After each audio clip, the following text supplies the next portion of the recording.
Good morning, good afternoon and good evening. जब भी आप मेरा ये लेक्चर देख रहे हो तो बच्चे, मैंने इस चैप्टर के 2 भाग मैंने पहले भी आपको करवा दिए हैं। लागत की अवधारणाएं, कंसेप्ट ऑफ या कॉस्ट, कंसेप्ट ऑफ कॉस्ट, और हम इसको बोल सकते हैं कॉस्ट ऑफ प्रोडक्शन। इसके अंतर्गत मैं आज आपको सीमांत लागत, जिसको मार्जिनल कॉस्ट बोलते हैं, सीमांत लागत या मार्जिनल कॉस्ट बोलते हैं, की व्याख्या मैं आपको करूंगा। मैं एक्सप्लेन करूंगा कि what is marginal cost. Marginal cost होती क्या है।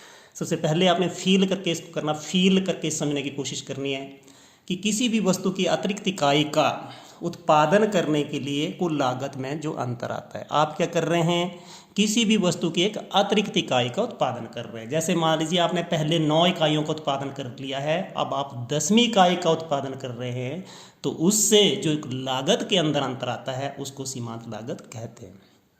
क्या हो गया कि जब हम किसी वस्तु की अतिरिक्त इकाई का उत्पादन करने से, एडिशनल यूनिट का प्रोडक्शन करने से जो कुल लागत के अंदर आता है, जो टोटल कॉस्ट में जो डिफरेंस आता है, उसको सीमांत लागत कहते हैं। Marginal cost is the addition to the total cost. ये जो टोटल कॉस्ट के अंदर एडिशन आ रही है due to addition of 1 unit of output.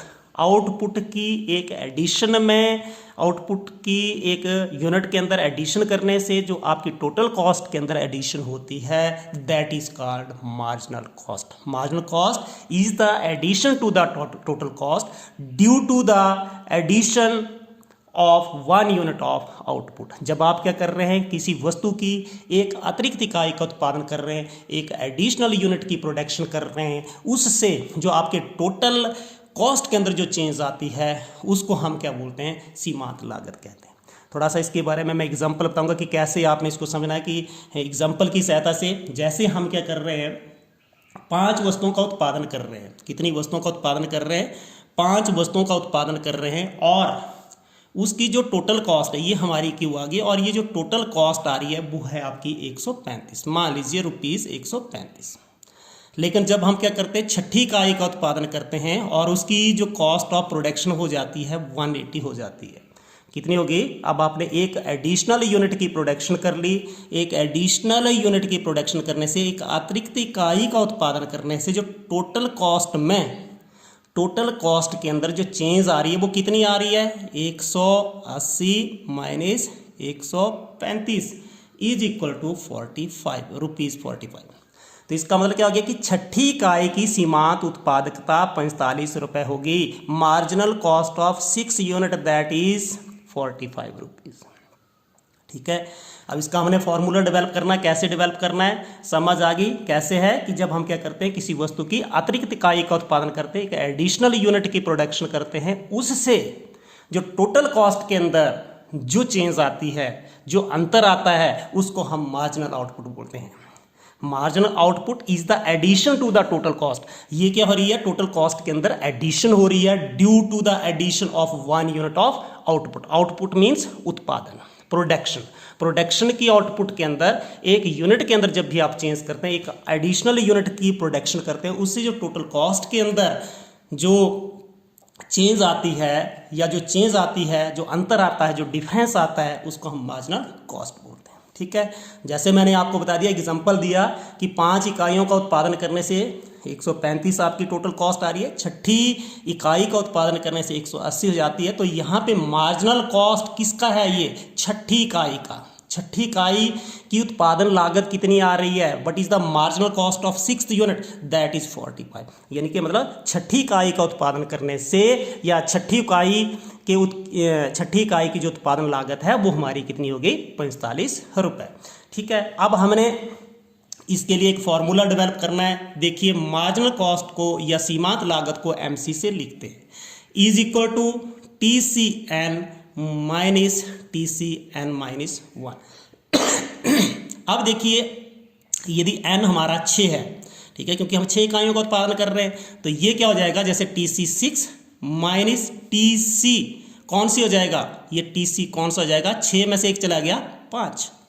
ठीक है, तो 6ठी इकाई में से अब आपका TCN माइनस TCN माइनस 1, मतलब जो n इकाइयों में से n माइनस 1 इकाइयों की कुल लागत को आपने घटाना है। You have to subtract the total cost of n minus 1 unit. देखिए यहाँ पे छठी इकाई की कितनी थी, इसी एग्जांपल को मैं बता रहा हूँ 180, और 5 इकाइयों की उत्पादन, जो 5 इकाइयों का उत्पादन जो हम कर चुके थे उसकी टोटल कॉस्ट जो आपके 135 थी।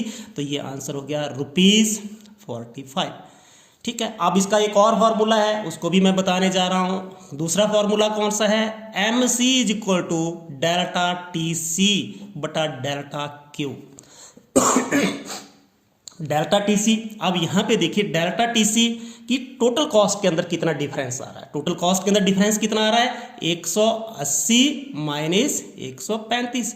अब इकाइयों में डिफरेंस कितना आ रहा है, 6 minus 5 is equal to 45 over 1 is equal to 45। इसका मतलब यहाँ पे हमने दो फॉर्मूले निकाल लिए। कौन कौन से फॉर्मूले निकले कि MC is equal to TCN minus TCN minus 1, और दूसरा MC is equal to marginal cost equal to delta TC। Delta का मतलब होता है चेंज, डेल्टा मीन्स चेंज। जब भी आपने 5 में से छठी इकाई की प्रोडक्शन की तो टोटल कॉस्ट के अंदर कितनी चेंज आ रही है, कितनी चेंज आई, 180 माइनस 135। डेल्टा Q आपकी आउटपुट के अंदर कितनी चेंज आई, आउटपुट के अंदर जो आपकी चेंज आई 6 माइनस 5 बराबर है 1। तो यानी कि जो आपकी टोटल चेंज है वो कितनी होगी, 45।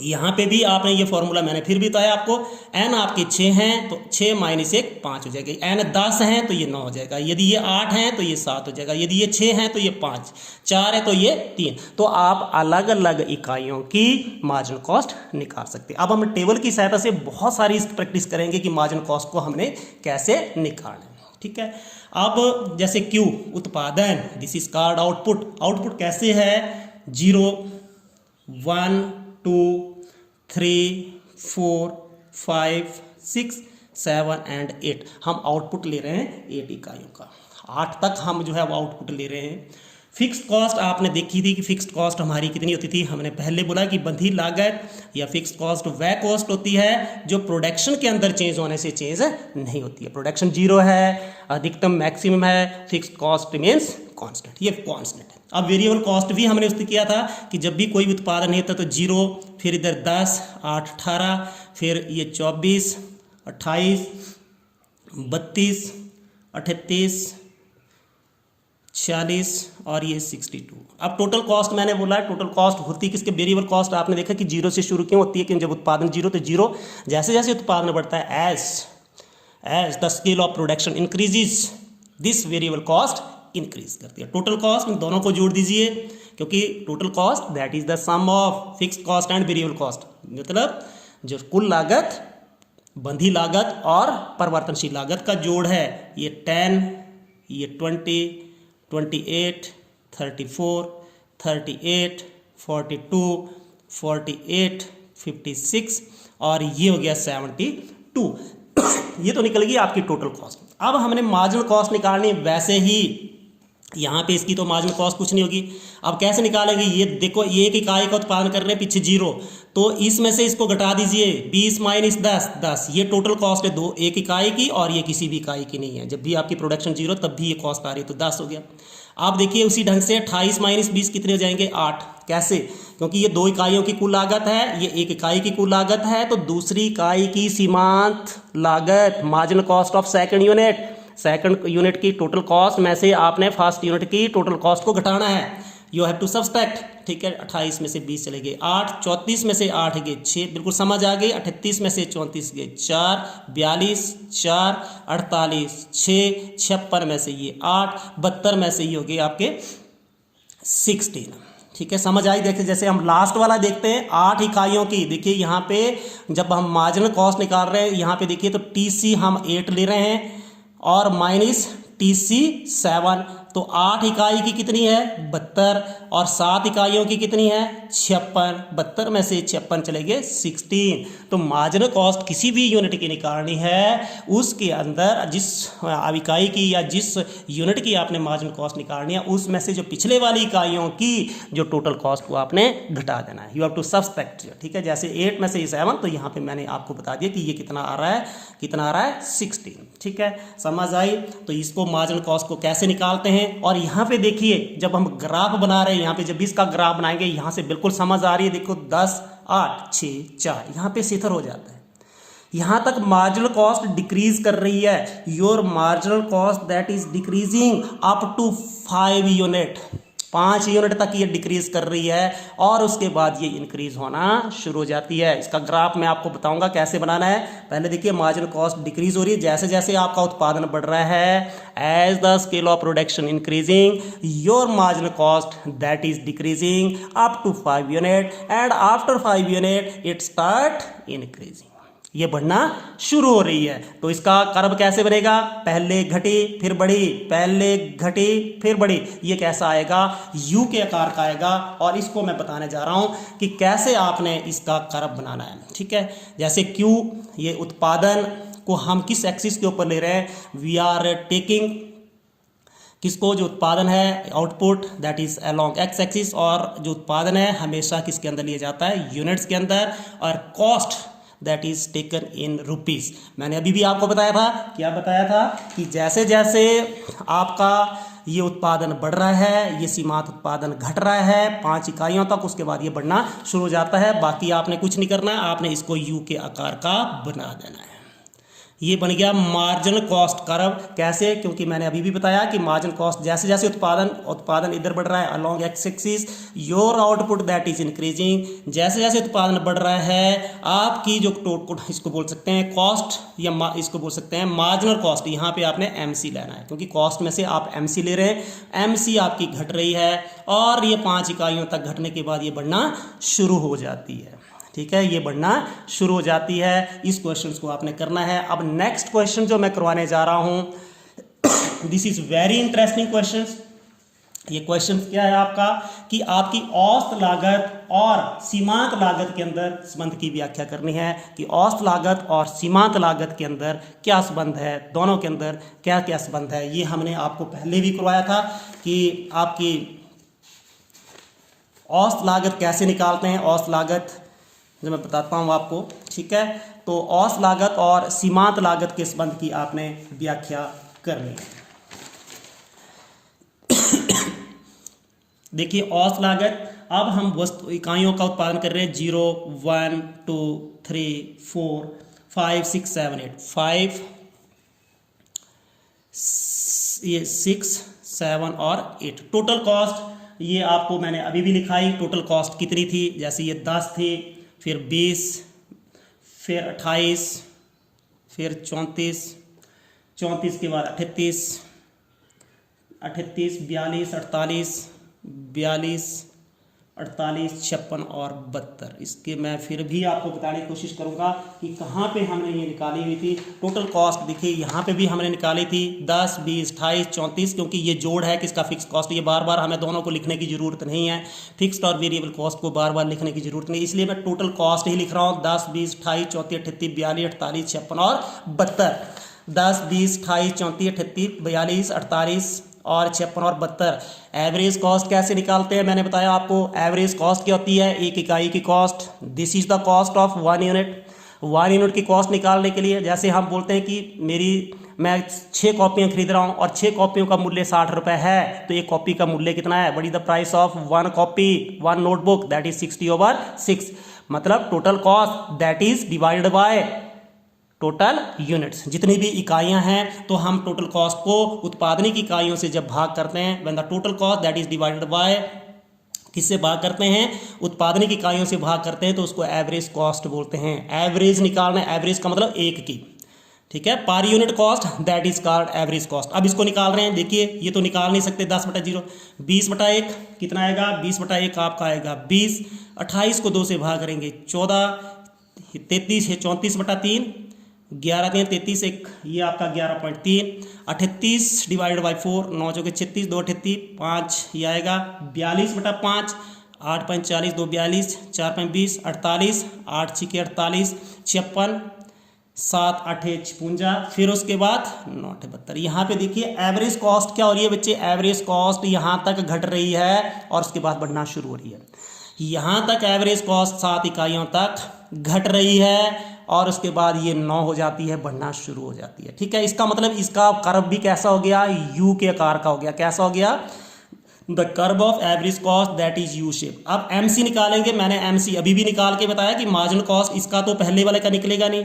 अब इसके अंदर TCN माइनस TCN माइनस 1, ये TCN है तो n माइनस ये TC ये कॉस्ट आएगी n माइनस 1 की। ये 2 है तो 2 में से 1 घटा देंगे तो ये 0, ठीक है। एक तो ये आपका 1 में से 1 घटा देंगे तो 0, तो ये 20 माइनस 10 ये मैंने अभी भी बताया, 28 माइनस 20 8, फिर 34 ये 6, ये 4 38, 42 में से 8 ये 4, 48 में से ये 6, ये मैंने पिछले वाले इसमें भी कराया, और ये 8, और इधर कितनी होगी आपके 16, ठीक है। अब आपने क्या करना है, मैंने पहले बताया कि TCN कैसे निकालते हैं, जैसे इधर ही हम निकाल के बताते हैं छठी का, जैसे हमने छठी इकाई का हमने वो निकालना है, MC निकालना है, ये रफ वर्क कर रहा हूँ।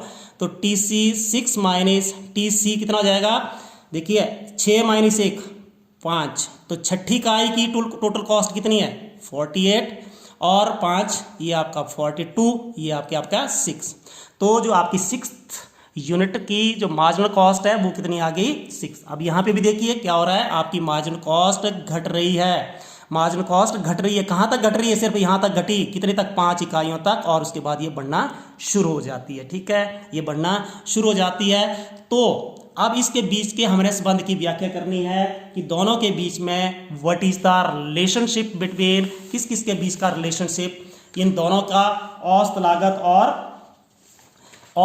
और सीमांत लागत के संबंध की व्याख्या करनी है। तो पहला जो मैं आपको इसके अंदर बताने जा रहा हूं, ध्यान को सुनना है, both are calculated from TC। देखिए एवरेज कॉस्ट को भी आप टोटल कॉस्ट से निकाल रहे हैं, और सीमांत लागत को भी हम टोटल कॉस्ट से ही निकाल रहे हैं, यानी दोनों की कैलकुलेशन किससे करते हैं, हम किससे करते हैं, टोटल कॉस्ट से करते हैं। दूसरा व्हेन AC फॉल्स, अब देखिए एवरेज कॉस्ट भी फॉल कर रही है, मार्जिनल कॉस्ट भी फॉल कर रही है, ठीक है, ये दोनों फॉल्स कर रही हैं। AC फॉल्स करती है, मार्जिनल कॉस्ट भी फॉल करती है। कौन ज़्यादा फॉल करती है, देखिए यहाँ पे ये ज़्यादा जल्दी फॉल कर रही है, देखो 14 तो ये 8, 20 तो ये 10 था, 14 8 ये 6, ये तो इसका मतलब MC फॉल्स मोर रैपिडली। देखो AC फॉल्स कर रही है, MC भी फॉल्स कर रही है, मैं इसको अभी ग्राफ के तरीके से, लेकिन कौन ज़्यादा फॉल्स कर रही है, MC फॉल्स, यानी कि दोनों गिरती हैं लेकिन सीमांत लागत अधिक तेजी से गिरती है, ठीक है। उसके बाद देखिए बच्चे, जब ये बढ़ना शुरू हो गई, ये भी बढ़ रही है, ये एकदम से बढ़ गई। अब दूसरा जो बात आ रही है, दूसरा संबंध, जब ये AC बढ़ती है MC भी बढ़ती है, when AC rises MC also rises. कौन ज़्यादा बढ़ रही है, MC रैपिडली बढ़ रही है, एकदम बढ़ रही है, ठीक है। फिर तीसरा देखिए 8 और 8 ये कहाँ पे एक दूसरे को इंटरसेक्ट कर रहे हैं, इसके मिनिमम बिंदु के ऊपर। ये AC का दिस इज, ये सबसे कम AC है, AC कितनी है, सबसे कम 8 है। तो MC इसको कहाँ पे काट रही है, जो MC इसको कहाँ पे काट रही है, जहाँ पे AC मिनिमम है। AC क्या है, मिनिमम है। देखिए मैंने पहला बताया कि both are calculated from TC, दोनों का अनुमान आपको लागत से लगाते हैं। AC फॉल्स करती है, एवरेज कॉस्ट फॉल करती है, तो MC भी फॉल्स करती है, लेकिन MC बड़ी जल्दी फॉल करती है, रैपिडली फॉल करती है। AC राइज करती है, AC भी राइज कर रही है, MC भी राइज कर रही है, लेकिन MC राइजेस रैपिडली, यानी कि AC बढ़ती है तो MC भी बढ़ती है, लेकिन MC अधिक तेजी से बढ़ती है, ठीक है। उसके बाद MC cuts AC at its lower point, जो MC है AC को उसके न्यूनतम बिंदु पर काटती है। कहाँ, कौन से बिंदु के ऊपर काट रही है, न्यूनतम। ये देखिए ये AC, ये कर्व ले लिया आपने, ये दोनों इकट्ठे बना दिए। देखिए ये आपका AC आ रहा है, AC घट रहा है, ये MC घट रहा है, कौन तेजी से घट रहा है, MC। लेकिन यहाँ पे AC मिनिमम है और MC इसको वहाँ पे काट रहा है जहाँ पर AC मिनिमम है। MC intersect AC at the point where AC is minimum. देखिए यहाँ से मैंने आपको बता दिया, इस ग्राफ से ही आप तीनों चीज़ों को समझ सकते हैं कैसे। जब ये बोथ, पहला आपका जो रिलेशनशिप है, किस किस के बीच के रिलेशनशिप की बात कर रहे हैं, MC और AC के रिलेशनशिप की बात कर रहे हैं, मार्जिनल कॉस्ट और एवरेज कॉस्ट, सीमांत लागत और औसत लागत। पहला, दोनों का अनुमान किससे लगाते हैं, दोनों का जो अनुमान है, जैसे MC is equal to TCN minus TCN minus 1, ये तो टोटल कॉस्ट ही हुई। AC कैसे लिखते हैं, TC बटा Q। दोनों को एस्टीमेट करते हैं आप टोटल कॉस्ट से, दोनों को एस्टीमेशन आप कहाँ से करते हैं, टोटल कॉस्ट से, पहली बात। दूसरी बात, जब एक गिर रही है, एक MC, ये AC फॉल्स करती है, MC भी फॉल्स करती है, गिरती है, दोनों गिरती है, लेकिन एमसी अधिक तेजी से गिरती है। दोनों बढ़ती है, एसी बढ़ती है तो एमसी भी बढ़ती है, लेकिन एमसी अधिक तेजी से बढ़ती है। लेकिन अब आपका जो तीसरा है, दोनों को हम क्लब कर रहे हैं, इन और इस और को दोनों को कर रहे हैं, तो ऐसे ऐसे आया, तो ये यहाँ पे कहाँ पे काटता है, ये MC cuts AC at its minimum point, ये इसके न्यूनतम बिंदु पर काटता है। कौन से बिंदु के ऊपर काटता है? न्यूनतम बिंदु के ऊपर काटता है। तो इसके संबंध की व्याख्या में से आपने देखा है कि ये जो आपका ये 4 पॉइंट्स आगे इसके जो डिस्क्राइब करते हैं relationship between the MC and AC, ये दोनों के बीच के रिलेशनशिप को डिस्क्राइब करते हैं, ठीक है। और अभी मैं आपको एक और रिलेशनशिप बताऊंगा, किसके बारे में? टीसी और टोटल कॉस्ट और मार्जिनल कॉस्ट के बीच में relationship. This is my last question, ये लास्ट क्वेश्चन है कि इन दोनों के बीच में रिलेशन क्या है, टीसी और एमसी के बीच में रिलेशन क्या है, इसकी व्याख्या हमने करनी है कि टीसी और एमसी के बीच में रिलेशन क्या है। अब देखिए, पहली बात, पहला मैंने अभी भी बताया आपको इस रिलेशनशिप के अंतर्गत कि एमसी जो सीमांत लागत है उसका अनुमान किससे लगाते हैं? आप उसकी एस्टिमेशन टोटल कॉस्ट से करते हैं। पहली बात बिल्कुल सही आ गई कि एमसी हमने लिखा TC N minus TC N minus 1, या इसका मैंने दूसरा फॉर्मूला भी बताया था, डेल्टा टीसी जो इसके अंदर चेंज आ रही है कुल लागत के अंदर बटा डेल्टा क्यू। मतलब पहली बात आ गई कि एमसी का अनुमान किससे लगाते हैं? जो सीमांत लागत का अनुमान हम कुल लागत से लगाते हैं। MC that is estimated from TC. दूसरा, when TC rises at diminishing rate, जब टीसी बढ़ रही है एट डिमिनिशिंग रेट, डिमिनिशिंग मतलब घटती हुई दर से बढ़ रही है। टीसी तो बढ़ रही है, कैसे बढ़ रही है? टीसी कैसे बढ़ रही है? घटती दर से। MC cost decline. अब देखिए यहाँ पे मैं इसको बिल्कुल अच्छे ढंग से बताने की कोशिश कर रहा हूँ। टीसी देखिए यहाँ से 10 से 20 बढ़ी, बिल्कुल सही था। यहाँ पे कितनी? 10 बड़ी पहले वाले केस में, कितनी बड़ी? 10। दूसरे वाले केस में कितनी बड़ी? 8। इसमें कितनी बड़ी? 28, 6, 34। इधर कितनी बड़ी? 4। इधर 4। इधर कितनी बड़ी? देखिए जब भी ये बढ़ रही है, तो बढ़ रही है, कौन बढ़ रही है? टीसी बढ़ रही है, लेकिन डिमिनिशिंग रेट से, घटती हुई दर से बढ़ रही है, दर बढ़ने वाली नहीं है। दर कितनी है? 10, 8, 6, 4 और 4। जब आपकी कुल लागत कैसे बढ़ रही है? घटती हुई दर से बढ़ रही है, with diminishing rate, diminishing rate से बढ़ रही है, तो मार्जिनल कॉस्ट आपको पता है घट रही है। मार्जिनल कॉस्ट घट रही है। जब टीसी डिमिनिशिंग रेट से बढ़ रही है, घटती हुई दर से बढ़ रही है, तो एमसी आपकी घट रही है। अब उसके बाद देखिए 42 के बाद 48, अब ये बढ़ना शुरू हो गया। 42 से 48, 6, 8 और इधर 16। जब ये बढ़ना शुरू कर देती है तो ये भी बढ़ती है। MC also increases. जब आपने देखा कि जो टीसी, जो आपकी कुल लागत बढ़ती दर से बढ़ती है, तो सीमांत लागत भी बढ़ती हुई दर से बढ़ती है। अब इसको देखिए, यहाँ पे मैं फिर एक बार एक्सप्लेन कर रहा हूँ कि MC is estimated from TC, कि एमसी का अनुमान तो हमें पता है कहाँ से लगाते हैं। एमसी की कैलकुलेशन हम टीसी से करते हैं, टोटल कॉस्ट से करते हैं। ये जैसे मैंने यहाँ पे 2 फॉर्मूले बता दिए, यहाँ से बिल्कुल क्लियर हो रहा है कि it is estimated from TC.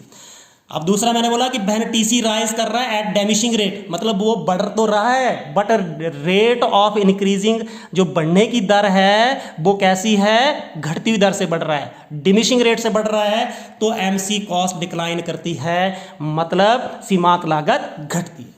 अब दूसरा जो आपका, जब टीसी स्टॉप डिमिनिशिंग, जब ये घटना बंद कर देती है तो ये मिनिमम हो जाती है। जब ये देखिए घटना बंद कर देती है, ये घटना बंद कर देती है, अब यहाँ पे इसके बाद नहीं घट रही है, ठीक है, तो ये सबसे मिनिमम कितना है? एमसी 4, तो ये सबसे कम होती है, ठीक है। ये लिखा है व्हेन टीसी स्टॉप डिमिनिशिंग, जब टीसी औसत लागत घटना बंद कर देती है, एमसी इज मिनिमम, तो उस स्थिति के अंदर आपकी सीमांत लागत बिल्कुल कम होती है, सबसे कम होती है। व्हेन टीसी स्टार्ट राइजिंग, अब उसके बाद मैंने फिर बताया था कि जब टीसी बढ़ना शुरू कर देती है तो MC is increasing.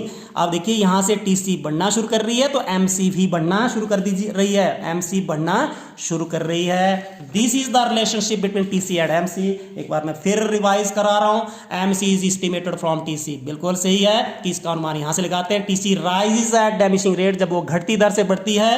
MC cost decline, जो एमसी कॉस्ट है सीमांत लागत घटती है।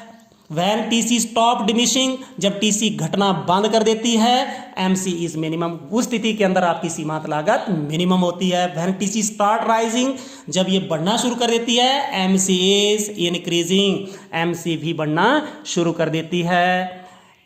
यदि आपको मेरा वीडियो अच्छा लगा, like share and subscribe. Thank you, have a nice day.